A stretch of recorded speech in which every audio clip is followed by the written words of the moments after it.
ብርድ ገብቶኝ ነው ወይም ደግሞ የእድሜ ስለገፋ የመጣ የቁርጥማት በሽታ ነው እያልን ሁልጊዜ የምናሳብለትን የጉልበት ቁርጥማት፣ የወገብ ውጋት እንዲሁም የመጋጠሚያ ህመም በእርግጥ የእድሜ ጉዳይ ብቻ ነው ብላችሁ ታምናላችሁ? ወይስ በየቀኑ በደስታ የምንመገበውና ለጤናችን የሚጠቅም የሚመስለን ምግብ የመጋጠሚያችን ስስ አካል በዝግታ እያደቀቀውና በአጥንታችን እርስ በርሱ እንዲፋቀስ እያደረገው ይሆን? አሁን የወጡ አዳዲስ የህክምና ጥናቶች እንደሚያስረዱት አርትራይተስ ከተገኘባቸው 5 ሰዎች መካከል 4ቱ በሰውነታቸው ውስጥ እያቃጠላቸው ያለው የትኛው አርትራይተስ ህመም አይነት እንደሆነ በፍጹም አያውቁም። ዛሬ በመጋጠሚያችን ውስጥ ያለውን ህመም የሚያቀጣጥሉ 10 አደገኛ ምግቦችና አጥንታችንን ከቋሚ ህመም የምታደገበትን በጣም ቀላልና ተፈጥሯዊ መፍትሄዎች በዝርዝር እንመረምራለን። ይህንን ድንቅና ወሳኝ የጤና መረጃ ለሚወዳቸው ወላጆቹ፣ ወንድሞቹና ዘመዶቹ በማካፈል ከህመም እንዲታደጓቸው ቪዲዮን አሁን ላይክ ማድረግ ይጀምሩት። ለቻናላችን አዲስ ከሆናችሁ ደግሞ ሰብስክራይብ አድርገው የደወል ምልክቱን በመጫን በየቀኑ የሚወጡ ወሳኝና የጤና መረጃዎች ፈጥነው እንዲደርሱት አባል ይሁኑ።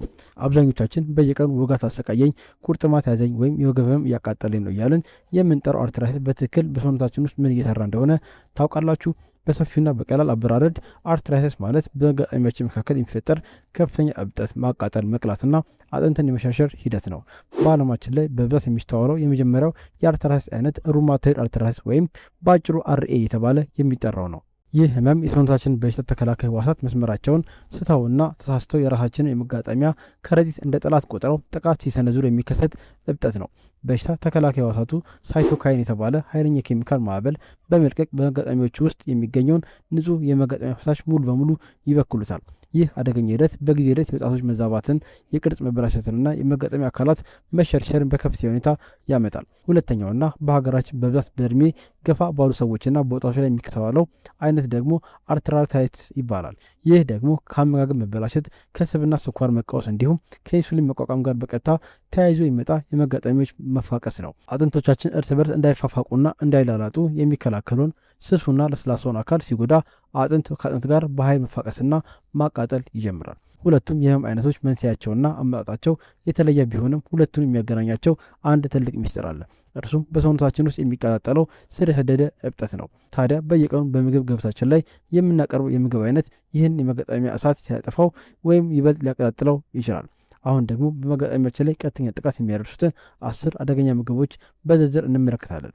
አንደኛውና ዋናው ጠላታችን ስኳርና ፍሩክቶስ ሲረፕ ናቸው። በየቀኑ በሻይ፣ በቡና፣ በለስላሳ መጠጦችና በፋብሪካ ጭማቂዎች የምንወስደው ስኳር በደማችን ውስጥ ሲገባ በፍጥነት በመሰራጨት የስኳር መጠንን ያንረዋል።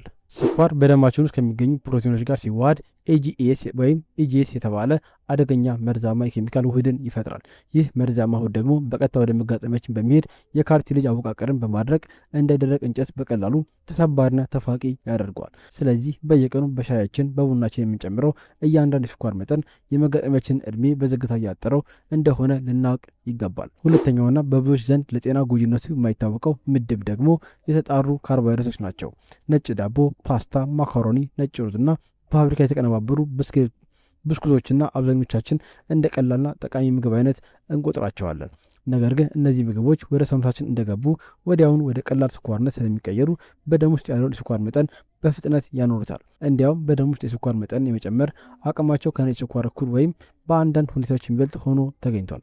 ይህ ደግሞ በሰውነታችን ውስጥ የኢንሱሊን መቃወስ በመፍጠር በመጋጠሚያችን አካባቢ ያለውን እብጠትና ቁርጥማት በእጥፍ ያባብሰዋል። ሶስተኛው የመጋጠሚያችን ጠላት ደግሞ በየቤታችን የምንጠቀማቸው የፋብሪካ የሰብል ዘይቶች ናቸው።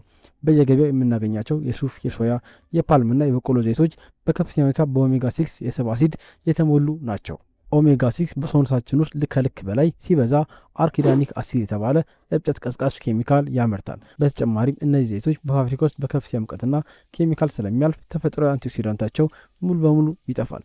እነዚህ ያልተጣሩና የተጎዱ ዘይቶች በምንመግበት ጊዜ በመጋጠሚያችን ላይ ተጨማሪ ማቃጠልና ህመም እንደመጨመር ይቆጠራል። አራተኛውን አብዛኛው ሰው በጣም ምክንያት የማይፈቅደው የምግብ አይነት የተጠበሱ ምግቦች ናቸው። በየሆቴሉና በየቤታችን የምንጠብሳቸው ድንች፣ ጥብስ፣ ቺፕስ እና ሌሎች በዘይት የበሰሉ ምግቦች ለምላስ ይመቹ እንጂ ህመማቸውን ያባብሳሉ። ዘይት ደጋግሞ በከፍተኛ ሙቀት ሲግል ኤኤልኤስ የተባሉ አደገኛና መርዛማ ውህዶችን በብዛት ማምረት ይጀምራል። እነዚህ መርዛማ ውህዶች ደግሞ በቀጥታ ወደ ደም ስራችን በመግባት በመጋጠሚያችን ላይ አዲስ እብጠትና ጽኑ ህመምን ይፈጥራሉ። ስለዚህ የመጋጠሚያ ህመም ያለበት ሰው በዘይት የበሰሉና የተጠበሱ ምግቦች በየቀኑ ከመመገብ በፍጹም መቆጠብ ይኖርበታል። አምስተኛውና አደገኛ የምግብ አዘጋጀት ደግሞ በከፍተኛ ሙቀትና ከከሰል የበሰሉ ምግቦች ናቸው። በሀገራችን በበዓላትና በደስታ ቀናት የምንወዳቸው የከሰል ጥብሶች እና በጋለ ብረት ላይ የሚጠበሱ ምግቦች ለጉዳት ያጋልጡናል። ስጋ በከፍተኛ የከሰል ሙቀት ወይም ክፋት እሳት ሲጠበስ HCS የተባለ አደገኛ ህመም ቀስቃሽ ኬሚካሎችን ይፈጥራሉ። እነዚህ ኬሚካሎች በሰውነታችን ውስጥ ያለውን የበሽታ ተከላካይ ህዋስ በማስቆጣት የህመም ስሜትን በከፍተኛ ሁኔታ ያንቀሳቀሳሉ። ነገር ግን ለዚህ ጥሩና ቀላል መፍትሄ አለን።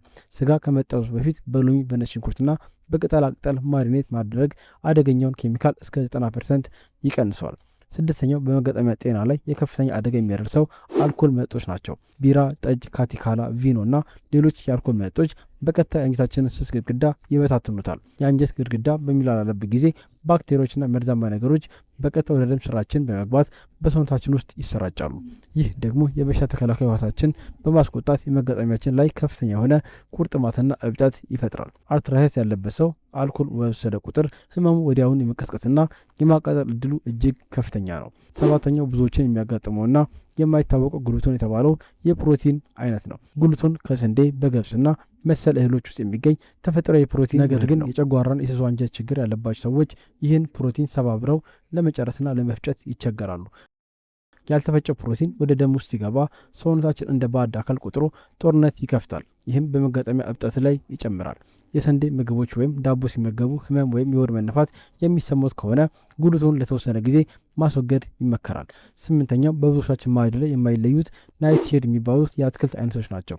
ቲማቲም፣ ድንች፣ ኤግ ብላንትና ቃሪያ በዚህ ናይትሼድ የምግብ ምድብ ውስጥ በጥቅል ይመደባሉ። እነዚህ አትክልቶች በውስጣቸው ሊክቲን የተባለ ተፈጥሯዊ የእጽዋት መከላከያ ፕሮቲን በከፍተኛ መጠን ይይዛሉ። ጤናማ አንጀትና ጠንካራ የባክቴሪያ ስብስብ ላለው ሰው እነዚህ አትክልቶች እጅግ ጠቃሚና ድንቅ ምግቦች ናቸው።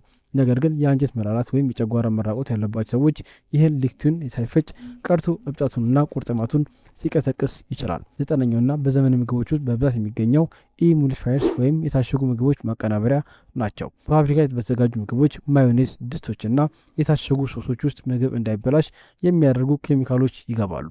እነዚህ ኬሚካሎች የአንጀታችንን ሽፋን የሚጠብቁትን መልካም ባክቴሪያዎች ሙሉ በሙሉ ያጠፏቸዋል። መልካም ባክቴሪያዎች ሲጠፉ ደግሞ ሰውነታችን ለተለያዩ በሽታዎች፣ ለተቅማጥና ለጽኑ መጋጠሚያ እብጠት ይጋለጣል። ስለዚህ ሁልጊዜ በፋብሪካ ከተቀናበሩ ምግቦች ይልቅ ከተፈጥሮ የታደሉ ትኩስ ምግቦችን መመገብ ለጤናችን ይመረጣል። አስረኛውና የብዙዎችን ህይወት ያበላቸው ሰው ሰራሽ ማጣፈጮች የተባሉት ናቸው። ስኳር ለማምለጥ ብለን በዳይት መጠጦች ውስጥ የምንጠቀማቸው ሳክሪን፣ ስፓርቴም እና ሱክራሎዝ የተባሉ ማጣፈጫዎች ለጤና ጎጂ ናቸው። እነዚህ ማጣፈጫዎች በአንጀታችን ውስጥ ያለውን የባክቴሪያ ስብስብ በማዛባት በሰውነታችን ውስጥ አላስፈላጊ እብጠትና ማቃጠልን ይፈጥራሉ። ስኳርን በሰው ሰራሽ ማጣፈጫ ከመተካት ይልቅ ተፈጥሯዊ ማርን በትንሹ መጠቀም ወይም ጣፋጭ ነገሮችን ሙሉ በሙሉ መተው ይሻላል። እስካሁን የተመለከትናቸው 10 ምግቦች በመጋጠሚያችን ላይ እሳት የሚጭሩና አጥንታችንን የሚያደቁ መሆናቸውን በጥበብ ተረድተናል። ታዲያ አባቶቻችንና እናቶቻችን በጥንት ጊዜ እነዚህ ህመሞች ሳይዟቸው እንዴት በጤና ይኖሩ ነበር? ዋናው ምስጢራቸው ተፈጥሯዊ ያልተቀናበሩና በፋብሪካ ኬሚካል የተበከሉ ምግቦችን በብዛት በመመገባቸው ነው። እኛም በአኗኗር ዘይቤያችንና በኩሽናችን ላይ ጥቂት ማስተካከያዎችን በማድረግ የመጋጠሚያችን ጤንነት ሙሉ በሙሉ መመለስ እንችላለን። የመጀመሪያው ወሳኙ እርምጃ በደማችን ውስጥ ያለውን የስኳር መጠን በከፍተኛ ሁኔታ መቆጣጠርና መቀነስ ነው። የስኳር መጠን ሲቀንስ በመጋጠሚያችን ውስጥ የሚፈጠረው አደገኛው ኤጂኤስ መርዝ ማምረቱን ያቆማል፣ ካርቴሌጃችንም ያይዛል። ሁለተኛው እርምጃ የፋብሪካ የሰብል ዘይቶችን ሙሉ በሙሉ ከቤታችንና ከኩሽናችን አውጥቶ መጣል ነው።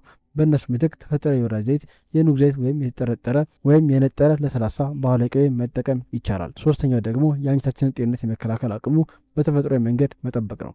አንጀታችን ጤናማ ሲሆን ወደ ደም የሚገቡ መርዞች ይቆማሉ።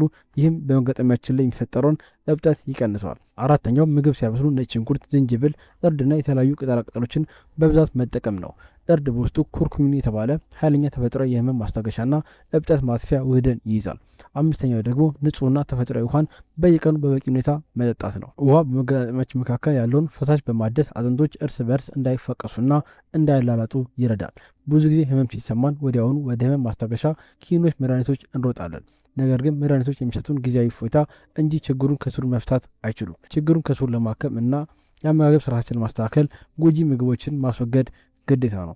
የዛሬውን ትምህርት ተግባራዊ ማድረግ ሲጀምሩ በአጭር ቀን ውስጥ በሰውነትና በጉልበቱ ላይ ትልቅ ለውጥን ያያሉ። ቁርጥማቱ ይጎድላል፣ የመጋጠሚያዎች መታዝ ይጀምራሉ፣ የቆየ ጉልበትና ብርታቱም ይመለሳል። ጤናችን በእጃችን ነው። በምንመገው ምግብ መድኃኒቶች ወይም የህመማችን መንስኤ ሊሆኑ ይችላሉ። የዛሬ ወሳኝ መረጃ ለራሱት ብቻ አያስቀሩ፣ ለሚወዷቸውና ለሚያስብሏቸው ሰዎች በሙሉ ያጋሩ። በተለይም በቁርጥማትና በወገብ ህመም ለሚቃጠሉ ወላጆቻችን ይህን መረጃ ማድረስ ትልቅ በጎነት ነው። እርስዎ ከእነዚህ 10 ምግቦች ውስጥ በብዛት የሚወዱትና የሚያስወግዱት የትኛውን ነው? አስተያየቶን ከታች ጻፉልን። ቪዲዮን ከወዳችሁት አሁን ላይክ ማድረግ ለሌሎች እንዲደርስ ያደርጉ። በቀጣይ ደግሞ የመገጣጠሚያ እብጠትን በፍጥነት የሚያጠፉ ምርጥ ተፈጥሯዊ ምግቦችን ይዘን እንመጣለን። ይህ ድንቅ ቪዲዮ እንዳያመልጣችሁ አሁኑ ሰብስክራይብ አድርጋችሁ የደወል ምልክቷን ይጫኑ። እስከ መጨረሻው ተከታታይ ስለተከታተላችሁን ከልብ አመሰግናለሁ። ሰላምና ጤና ለሀገራችን ይሁን። በሌላ አዲስ አስተማሪና የጤና መረጃ እስከምንገናኝ ድረስ መልካምና ጤና ጊዜ ይሁንላችሁ። ቸር ሰንብቱ። ደህና ሁኑ። እናመሰግናለን።